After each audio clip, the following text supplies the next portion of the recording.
Muchas bendiciones reciban todos.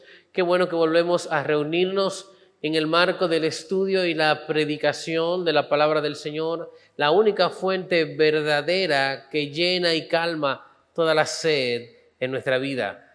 Reciban un caluroso saludo desde aquí. Quisiera invitarlo a que ahí donde estás nos unamos en un momento de oración, pidamos al Señor por nuestra vida, por nuestros familiares, pidamos al Señor porque abra nuestros corazones a su palabra, que no haya nada que impida que ésta sea predicada y sea recibida con un corazón sincero, cuyo único propósito sea que el nombre de Dios sea glorificado.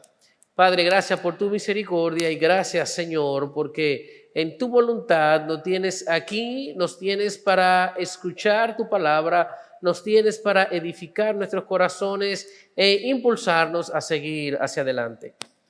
Venimos delante de ti en este tiempo, rogándote, Señor, porque tú abras nuestra mente y nuestro corazón, rogando, Señor, por las peticiones que cada uno de nosotros puede tener a nivel personal, a nivel familiar y entre todas las personas que nos rodean. Te rogamos porque tú nos ayudes a ver tu rostro, nos ayudes a ser agentes que difundan tu palabra en todo lugar. Háblanos, Señor, por medio de lo que tienes preparado para nosotros en esta oportunidad, por tu Hijo Jesucristo. Amén y amén. Uno de los más grandes retos, o el más grande reto de la vida cristiana, es lograr mantener un equilibrio entre nuestra relación con Dios y nuestra relación con los hombres.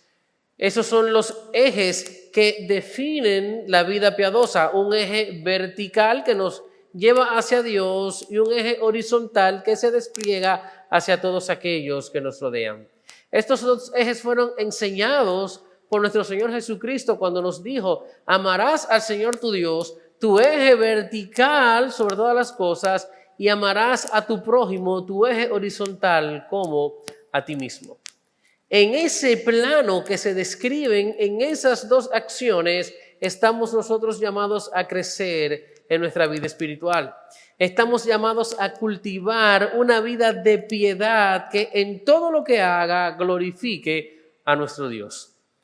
Quisiera hacerte una pregunta en base a eso. ¿Cuáles son las cosas que tú haces o los hábitos a los cuales le das prioridad o en los cuales inviertes tu fuerza para crecer en tu vida espiritual y en una vida piadosa? ¿Cuáles son los hábitos también que te distraen y que no te dejan avanzar en lo que el Señor nos ha pedido? Quisiera que vayamos en el día de hoy a la palabra de Dios en la carta del apóstol Pablo a los Colosenses, que vayamos al capítulo 4, leamos los versos del 2 al 6 y partiendo de allí veamos los hábitos esenciales para una vida de piedad.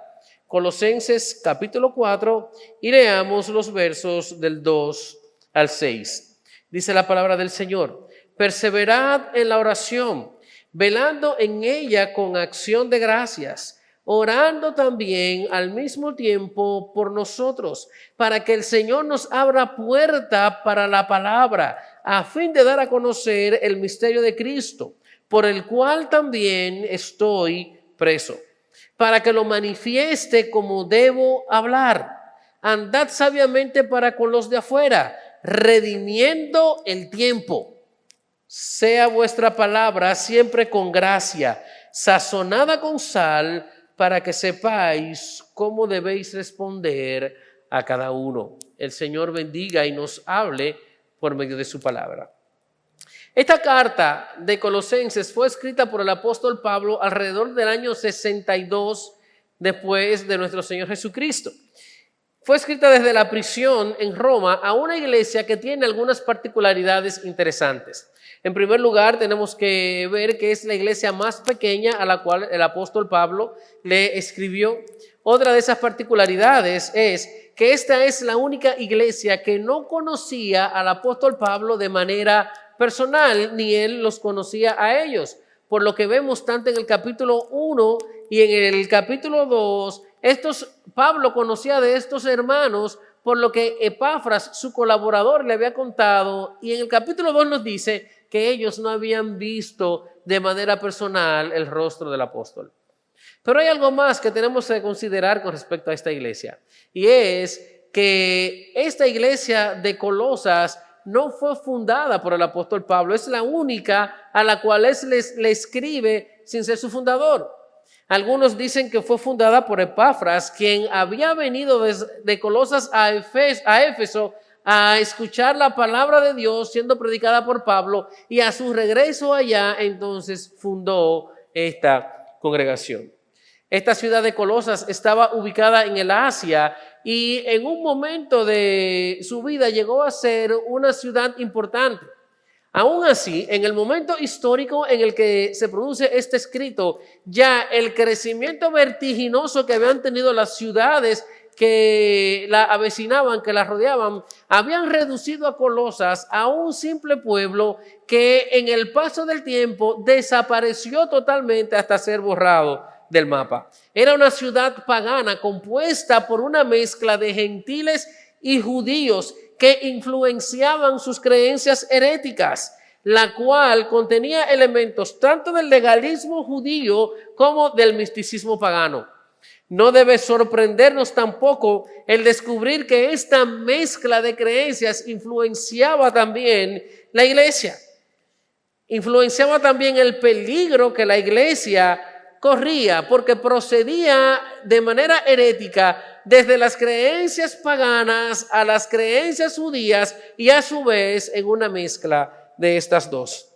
Los creyentes de la ciudad de Colosas, a los cuales el apóstol Pablo le dedicó esta carta, estaban siendo ataque, estaban corriendo el peligro de ser descarriados por los ataques de estas falsas herejías, estas falsas doctrinas, como los judaizantes, como los gnósticos que habían crecido allá también, quienes buscaban alejar a los creyentes de la comunión con Cristo y de la perspectiva correcta que debían tener ante lo que era la vida de piedad. Pero también estaban siendo objeto de ataques por algunos que querían borrar las enseñanzas cristianas porque no le convenían de manera comercial a ellos. Un ejemplo de esto es aquel hombre llamado Demetrio, que aparece en Hechos capítulo 19 atacando las enseñanzas cristianas porque éstas iban en contra de las figuras de hierro y de metal que hacía y que vendía como dioses a los ciudadanos colosenses.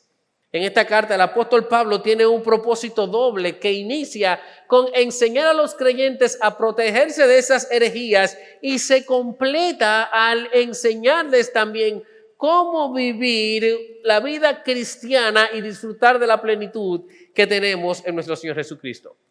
Este texto que acabamos de leer, el capítulo 4, los versos del 2 al 6, forma parte de una serie de aplicaciones que inician en el capítulo 3, versículo 18, donde hablando de manera particular a distintos grupos como los matrimonios, los hijos, los amos, los siervos, el apóstol le da una serie de enseñanzas para cultivar de forma particular una vida piadosa. Al final de esto, entonces, nos encontramos con el texto que hemos leído, que no solamente le enseña de manera particular, sino que los engloba a todos de forma genérica, diciéndole, si quieren lograr esto que les he hablado, entonces tienen que concentrarse en estos hábitos que les menciono en este momento. Los hábitos que veremos aquí descritos en este pasaje nos ayudarán a tener una vida fortalecida y nos guiarán también a ser de influencia a otros con el evangelio, aun cuando nos encontremos atravesando situaciones de crisis. Estas recomendaciones tienen que ver con nuestros hábitos para amar a Dios y para relacionarnos con los hombres. Por medio de ellas nos hace un llamado a estar vigilantes ante cualquier oportunidad para predicar el evangelio y expandir la obra que el Señor está haciendo en medio de nosotros. Ver este pasaje tiene que llevarnos a analizar nuestra vida a la luz de lo que dice la Biblia, a la luz de lo que nos enseña en este texto y a poner en ello sumo empeño, a considerarlo con suma importancia, ya que cada día nuestra vida está sufriendo ataques desde distintos flancos que buscan hacernos caer y fallar delante de Dios y delante de los hombres. Estos ataques vienen de todos los lugares donde nosotros nos encontramos. Vienen de nuestro trabajo, vienen de nuestros centros de estudios. Los encontramos a veces en la misma iglesia relacionándonos los unos con los otros. Pero si hay un lugar donde cada uno de nosotros es probado en el marco de estos ejes de la vida piadosa, es en nuestros hogares, es en la relación profunda, íntima que se da entre los esposos, entre los hijos, como describió el apóstol Pablo en el capítulo 3.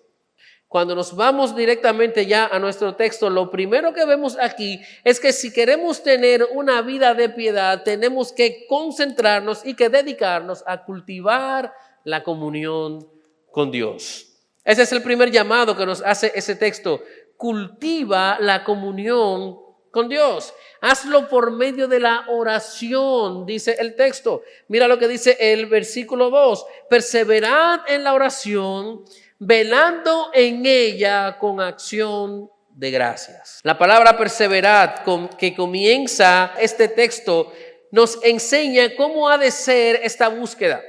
Esta palabra significa anhelar, ser constantemente diligente o ser constante en el ejercicio de una determinada función. La devoción a Dios fluye de una vida fundada en su presencia, una vida que depende de Dios, y la mejor manera de hacer eso es mediante la oración.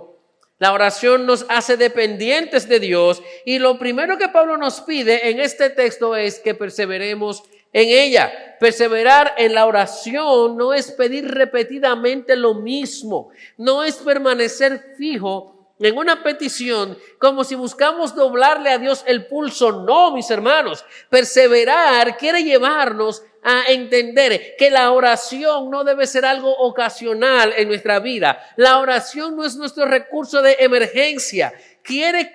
Al hablarnos de esto, quiere que convirtamos la oración en un hábito constante, en una actitud permanente y natural en nuestra vida. Esto es importante porque la oración sostiene nuestra vida en cada momento. La oración guía nuestros pasos cuando todo va bien, y cuando estamos caídos o nos encontramos en momentos de crisis, la oración se convierte en el asta que levanta nuestra fe, que levanta nuestro ánimo, que levanta nuestra esperanza. Debemos perseverar en la oración porque este es el canal que trae la vida de Dios a nuestra vida, llevándonos diariamente a crecer delante de Él. Hay un autor que, hablando de esto, dice que de la misma manera que la respiración es sostenida por la vida y la vida es renovada por la respiración, así la oración depende de nuestra comunión con Dios, y esta comunión depende a su vez de la oración. Otra cosa que nos dice este texto en torno a nuestra actitud ante la oración es que debemos ser vigilantes con ella.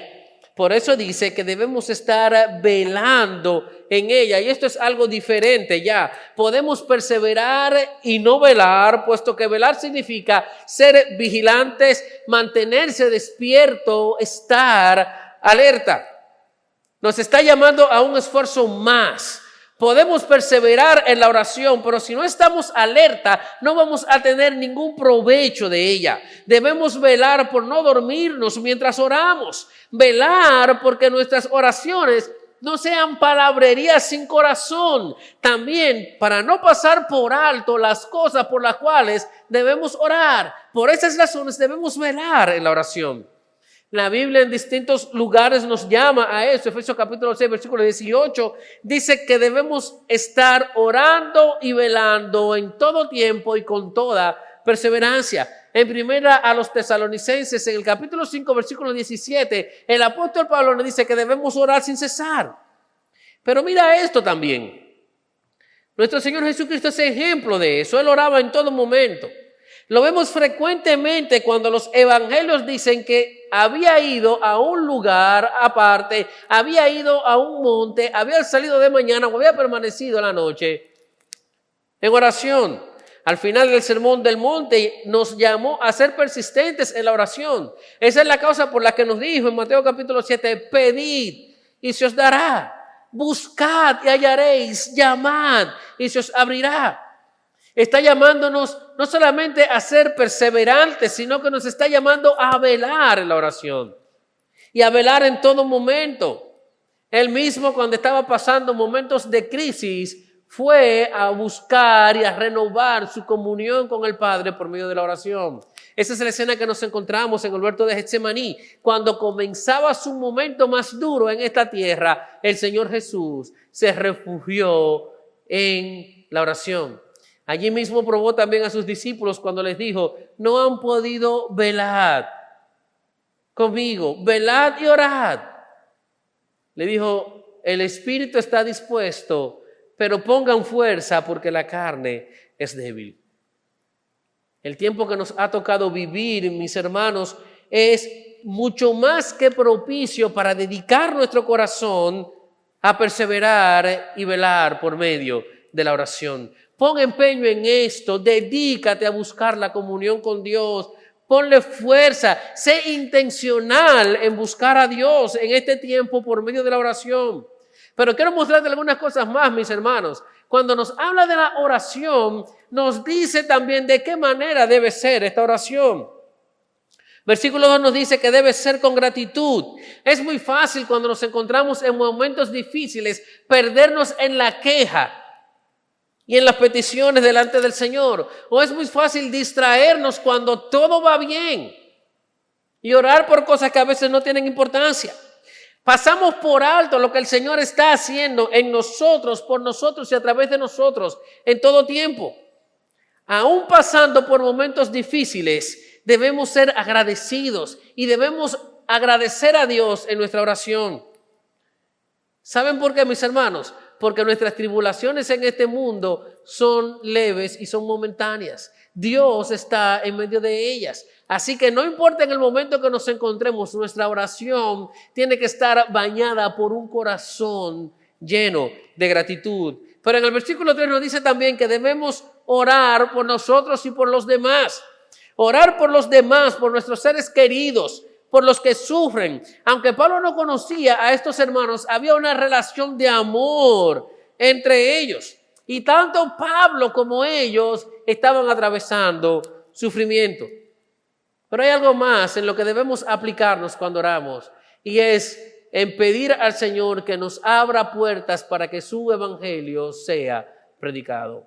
No nos concentremos solamente en pedirle, sácame o líbrame de tal o cual situación, provéeme en el medio de la escasez, ayúdame a resolver las situaciones familiares que estoy enfrentando, sino que debemos pedirle al Señor que en medio de esas situaciones nos abra puertas para que su santo evangelio llegue al corazón de aquellos que nos rodean. La oración debe ser un hábito esencial en cada momento de nuestra vida. Debe ser un hábito para lograr tener una vida piadosa. Una vida que refleje a Cristo sin importar el momento que te esté tocando atravesar. Es ella la que te va a guiar a poner a Cristo primero, para conocer su voluntad y para someterte a ella. Y a la vez es por medio de una vida piadosa y de comunión con Dios que vas a ser consolado, que vas a ser fortalecido y que vas a ser impulsado para seguir adelante. Hay un segundo hábito en este texto y lo encontramos en el versículo 5. Después de guiarnos a la comunión con Dios, los versículos 5 y 6 nos muestran cómo debemos vivir delante de los demás. Ya nos habló del eje vertical, ahora nos va a hablar del eje horizontal para nuestra vida de piedad. Y lo primero que hace, hablándonos de esto, es que nos llama a ejercer un buen uso del tiempo. ¿Cuánto tenemos que aprender en torno a esto? ¿Cuánto necesitamos empeñarnos en sacarle buen provecho a este maravilloso regalo que Dios nos ha dado, que se llama tiempo? Es muy fácil perder el tiempo. Y cuando nos habla de esto, no lo hace de manera opcional. Fíjate cómo el versículo 5 comienza diciendo andad. Comienza haciéndonos un mandato. Y esta palabra andad significa andar en todo tu alrededor, donde quiera que te encuentres. Andar de manera general, conducirte ante aquellos que te rodean. Lo que nos está diciendo aquí nos está llamando a que en todo momento y en todo lugar donde nosotros nos encontremos, tenemos que vivir sabiamente. Por eso dice andad sabiamente para con los de afuera. Tenemos que ser llenos de sabiduría.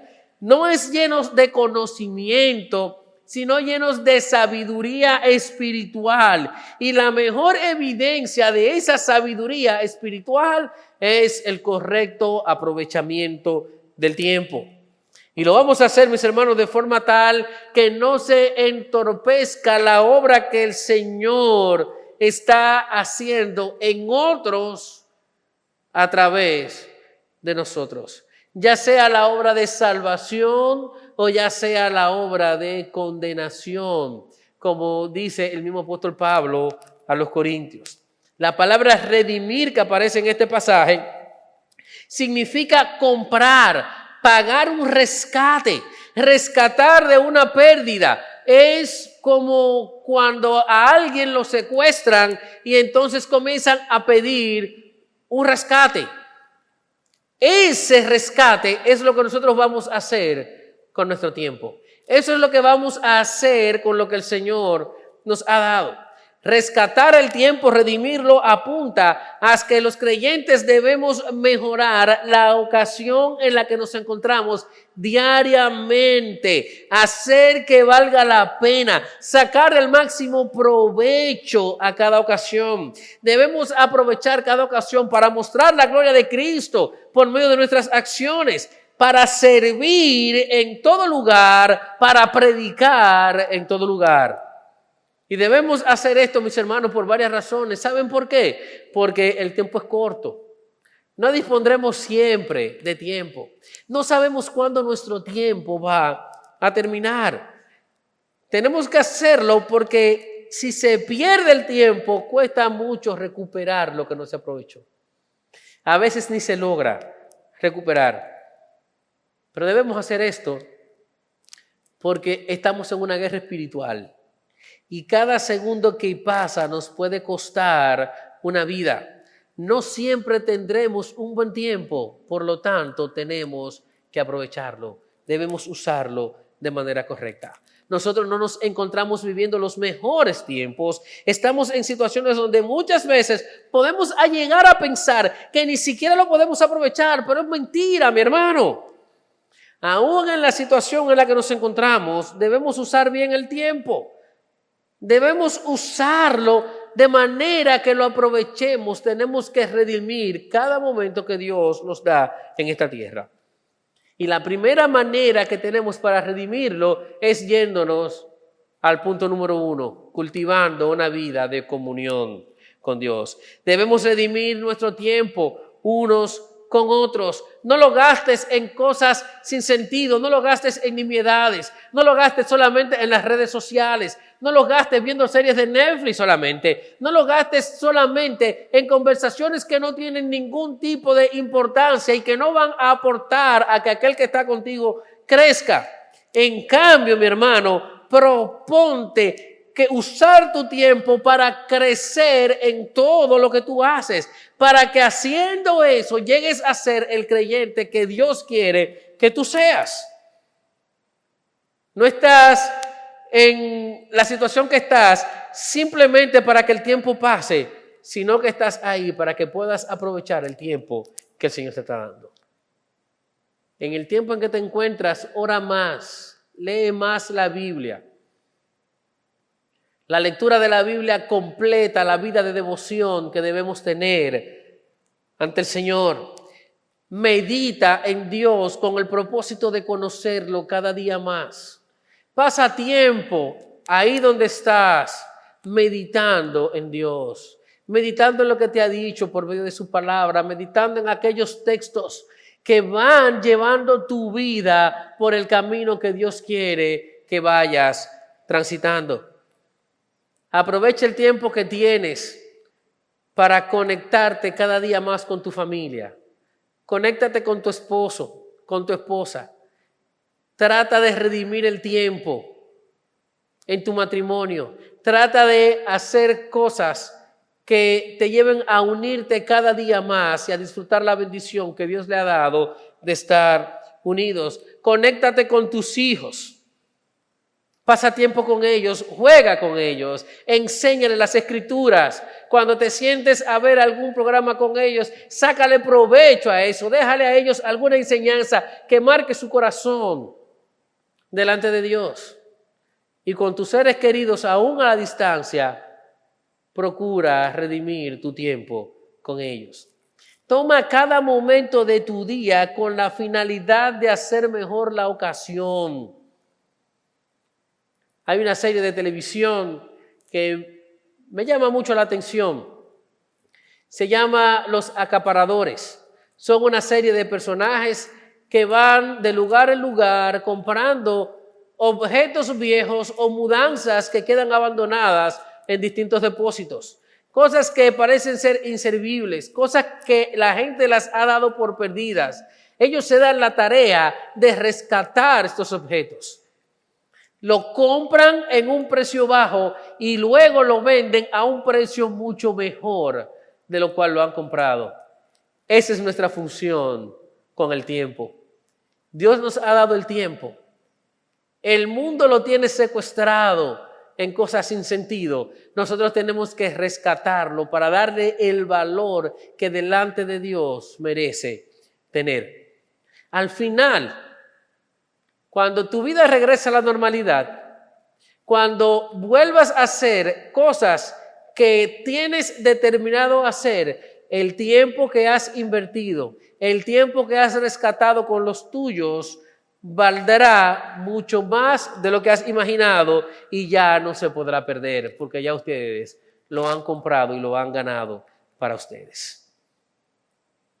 Es oportuno que cada día pensemos en cómo vamos a poner empeño y fuerza en rescatar el tiempo que Dios nos ha dado.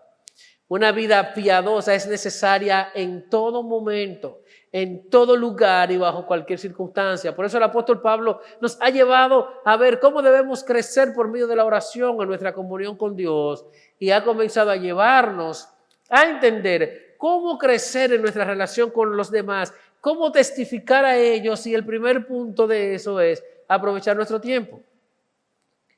El segundo punto en cuanto a nuestras relaciones con los hombres, nuestro testimonio, y el tercer hábito que quiero que veamos en el día de hoy es que para cultivar una vida de piedad tenemos que cuidar nuestras conversaciones.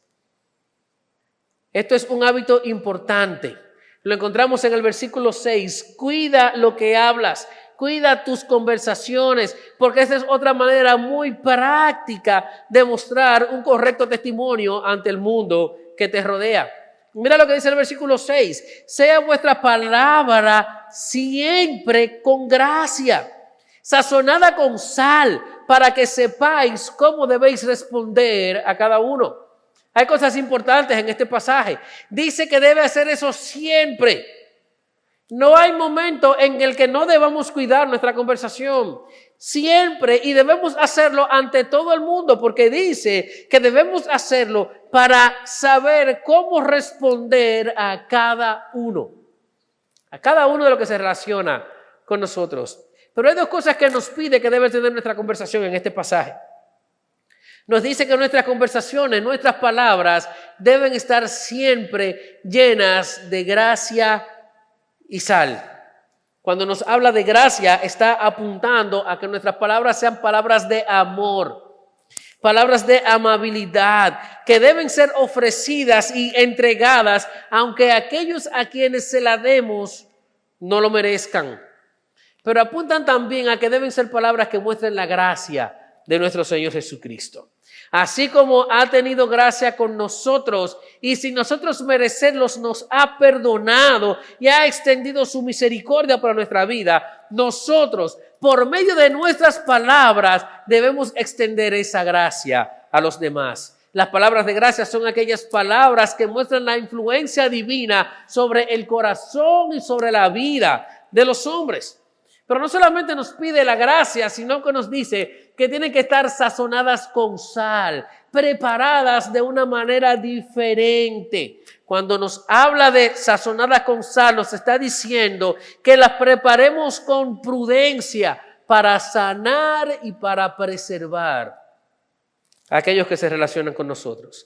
Palabras que produzcan un escozor, un picor en aquellos que nos ayudan, que nos escuchan, de forma tal que podamos mostrar la realidad de su pecado, que produzcan sed en aquellos que nos están escuchando, de forma tal que quieran seguir escuchándonos hablar. Palabras también que nos ayuden a preservar, a mantener aquellas cosas que están bien. La gracia y la sal están llamadas a fortalecerse unidas.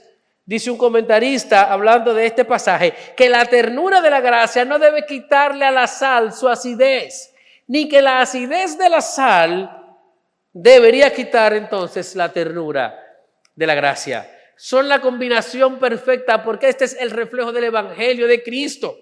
El Evangelio condena y salva a la vez. ¿Saben por qué? Porque el Evangelio es juicio y gracia. Es ira, pero también es amor. El Evangelio atraviesa y consuela porque es poder de Dios y es amor de Dios. Así deben ser nuestras palabras, mis hermanos. Cada vez que abrimos nuestra boca, tenemos que asegurarnos que lo que va a salir de allí va a ser una palabra que lleva el propósito de que Cristo sea manifestado, que lleva la gracia de Cristo y que lleva la sal de su evangelio, que llevan su amor, pero que también llevan su juicio. No importa cómo te hayan ofendido, cómo te hayan faltado, no importa si el otro tiene o no la razón, no importa si lo merece o no, debemos procurar que nuestras conversaciones reflejen al Señor. Una vida piadosa se refleja cuando tus palabras, cuando mis palabras están bañadas con la gracia y la sal que son sinónimo del Evangelio de nuestro Señor Jesucristo. ¿Cómo aplicamos esto a nuestra vida? ¿Cómo lo logramos? Lo primero que tenemos que saber es que el creyente nunca toma vacaciones. No importa dónde te encuentres, no importa cómo te encuentres, nosotros nunca estamos de vacaciones.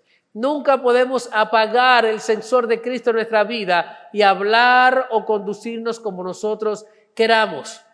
Tenemos que vivir conectados y en comunión a nuestro Señor. No importa si estás hablando con tu esposo, no importa si estás hablando con tus padres, no importa si estás hablando con tus hijos, no importa si estás hablando con tu mejor amigo, aquel al que le cuentas todo, aquel que sabe todo de ti. Nuestras palabras tienen que ser de gracia y sazonadas con sal. Debemos siempre esforzarnos al máximo para aprovechar cualquier conversación que tengamos y hacerlo a pesar de nuestro temperamento. A veces decimos, yo soy muy tímido. No importa si eres tímido o no, no importa si eres muy rápido, no importa si eres muy extrovertido, tenemos que concentrarnos en aprovechar nuestras conversaciones. No sabes si es la última vez que vas a conversar con esa persona, por lo tanto, redime tu tiempo con ella.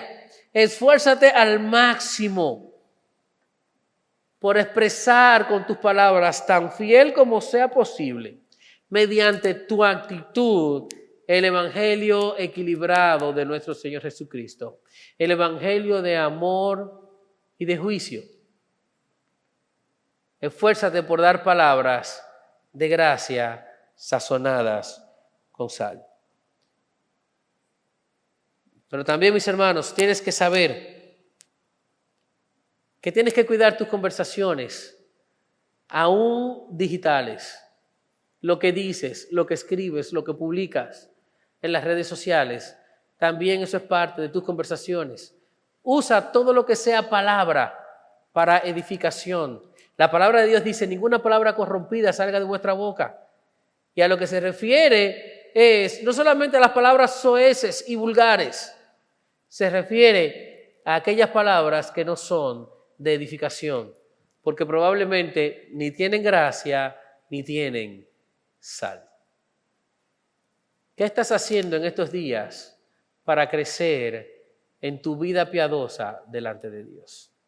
¿Qué estás haciendo, mi querido hermano, mi querido amigo, que escuchas estas palabras? ¿Qué estás haciendo para que tu vida sea diferente entre aquellos que no conocen al Señor?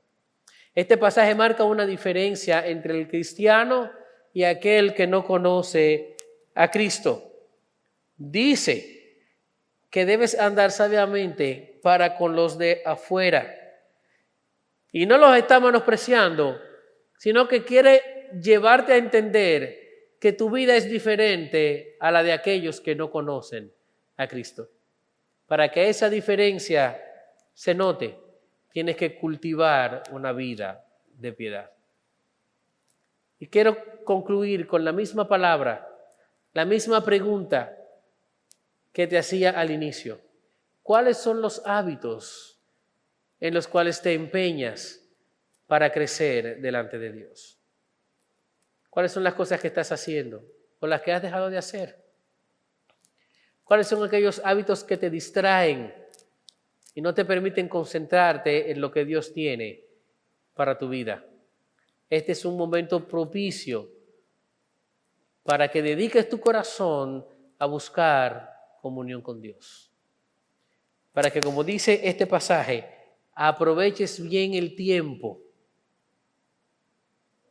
y cuides tus conversaciones.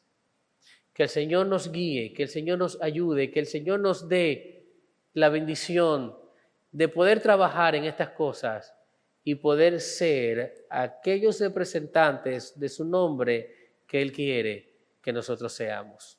Padre, gracias por tu misericordia y gracias, Señor, por tu palabra. Ella es clara, ella es viva, eficaz, penetra a lo más profundo de nuestro ser para descubrir aquellas cosas que no te glorifican. Ayúdanos a cuidar nuestros hábitos. Ayúdanos, Señor, a convertir estos hábitos en esenciales para nuestra vida. Comunión contigo por medio de la oración y relacionarnos con los demás por medio del buen uso del tiempo, por medio de una sana y correcta conversación. Clave estas palabras en nuestra mente y nuestro corazón. Mortifica nuestro espíritu con ello. No nos dejes en paz hasta que no pongamos, Señor, empeño en aplicar esto que tú nos has mostrado en este tiempo.